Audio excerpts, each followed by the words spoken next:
opportunity to be put in a stressful, balanced situation. So it's harder for you, and guess what your body does? It adapts, it figures out ways to work around those shortcomings and give you better balance.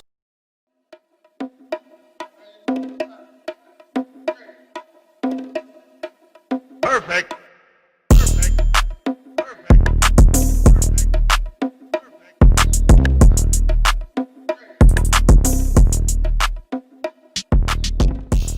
So balance is an interesting thing, right? It's one of those things where like either you have it or you don't. But that's not actually true at all. There's actually a couple different ways that you can get balance without having already been blessed with like really good inner ears. Because there's 3 different like variables that control your balance. Things that you can be missing or that you can have really good versions of that help your balance get way better. Okay, so thing number 1 that we're gonna talk about is our inner ears. Our balance is controlled by our cerebellum or our cerebrum. I'm not really sure which one.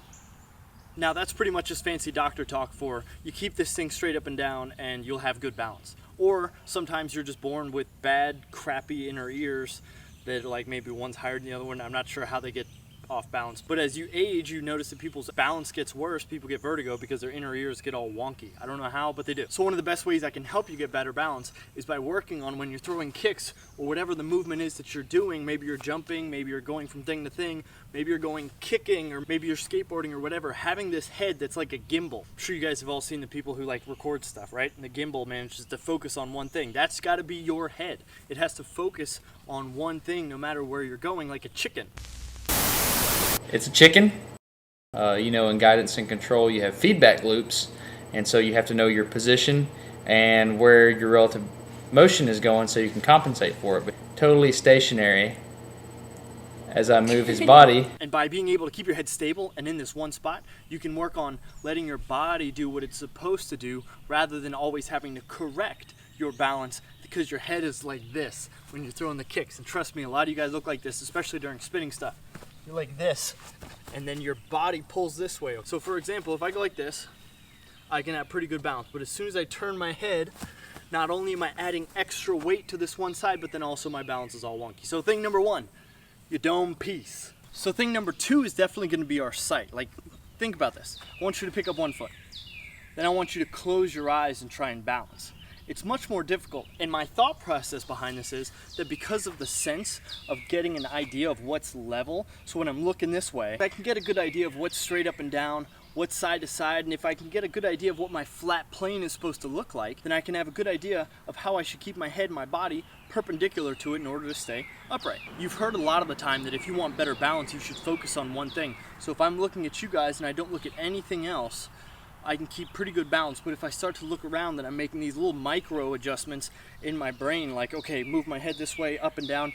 I'm focusing on a lot of things, which takes focus away from my balance. So being able to look at one thing, maybe you're doing a kata, maybe you're doing a tournament, whatever it is, and you can have the ability to go and hold it here, it looks good. Having good balance is going to add to whatever you're doing, whether it be sparring, whether it be competition, whether it be kata, whatever it is. Balance is going to help. So using your eyes, the senses of figuring out what is flat, what is not, where your balance should be is going to add tremendously to your ability to balance. So we talked about your brain and your senses and stuff like that. The last one's your muscles, okay? Not just your leg muscles, but also your core, okay? The ability for your body to stay up and down like a... There's a gunshot. I'm hunting rabbits. Okay, so the next one's going to be our muscles. We talked about the senses, we talked about the inner ear. Now we're going to talk about the actual muscles itself that keep you up and down, the things that give you the opportunity to understand and make micro adjustments. So those things that are moving you are vital. If you don't have a good strong core, if you don't have good strong legs, then you're not going to be able to balance for very long. You got to get yourself some calves. Okay, work on your leg muscles, work on balancing on one foot. We're also going to talk about some exercises that you can do to make sure that you have a good strong core, some legs, some calves, and good foot understanding, okay? Being able to really grip the ground with your feet. There are going to be some things like the inner ear that you can't necessarily control, but then there's things like the muscles that you can, and the practice and the repetition, and honestly, the best way to practice to get better balance is to put yourself in more uncomfortable situations where you have to force yourself to balance. You're not going to get good balance by visualizing it.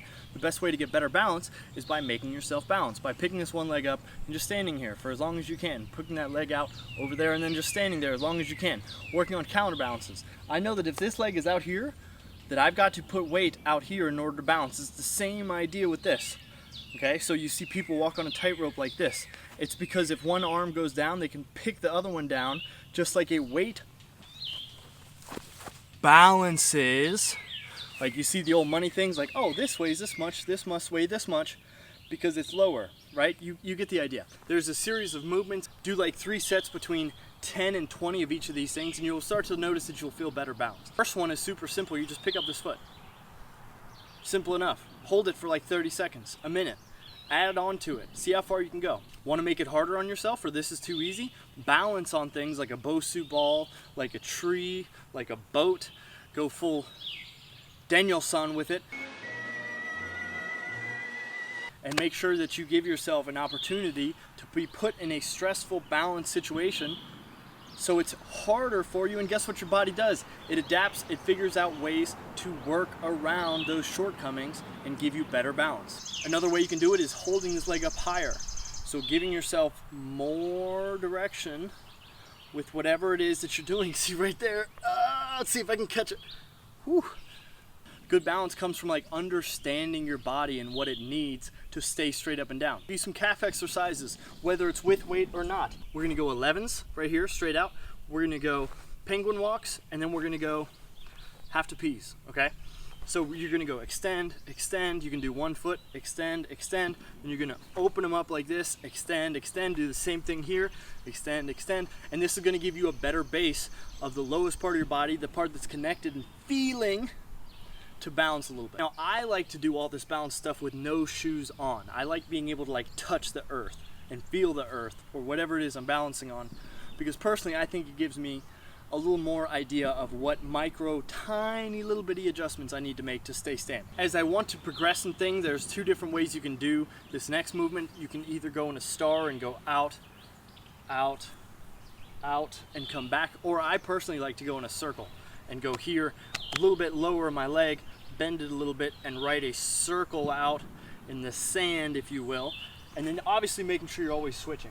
Out here, out and around, and then pull it back. Or you can write your name. I don't care what you do, just moving on 1 foot. I'm working on keeping this leg, like I should be able to move a lot and keep my head in that gimbal and keep good balance. I'm all for like different weird movements. I like the idea of jumping into balance stuff, because in nature, us people who like to kick each other in the face for fun or a hobby or a living or whatever it is, we tend to move a little bit more. So what I like to do is try and move with balance, whether it be jumping back and forth, working on keeping 1 foot up.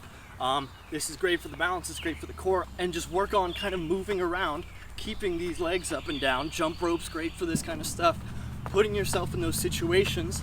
Maybe you do ladder drills with 1 foot. Ladder drills are awesome. I've got a link for those that I do up here. And those are 3 like smaller, minute things that you can do to make sure your balance gets a little bit better, with the presence of mind and keeping your head up, working on that core. Anything that you like, literally just look up core training. All athletes should have good core training, like a good strong base here, your core, your muscles, where I keep my my chubby surprise over top of. There's the deadlifts, the squats. The front squats are awesome for this. Anything you're jumping, I love. And then to go on top of that, the core stuff where you're doing bridges, planks, you're doing crunches, you're doing oblique stuff, you're doing Russian twists. All that good stuff is gonna help you get a stronger core. I just found a little snake skin. That's cool. So if you have any other questions about balance or things that you can do to get better balance, or maybe I didn't answer something that you were thinking about, drop it in the comments. Make sure you subscribed if you haven't already. Like the video. Oh wait, one last thing. Your balance might not be bad. You might just be forcing yourself to kick higher than you actually can due to your lowered mobility or flexibility, and that's why you're putting your body into those situations where it can't control itself with balance, and that's what might be why you're falling down. Just a heads up. Send it to your buddies. What are you looking at? It would mean a lot to me. I really appreciate the growth that we've had recently. Let's keep it up. Keep good balance. I'm gonna kick you if you don't subscribe. You guys know the deal. Good balance. Watch this. Shoo. Wow, that wasn't even in slow motion. Papa Sensei Seth, Papa Ridge Hand, how do you teach better balance? I say, you know what, Sensei Seth? And I'm not Papa Ridge Hand, obviously, but you got to eat your balanced meals, you know? Veggies, proteins, carbs. It helps with everything. What? Living a balanced lifestyle. What else is there? Standing on a beach on a post in the Karate Kid pose. Yeah. But Burrow Pops, how do you teach better balance? You know what? Honestly, the best balanced people in the world are kickers.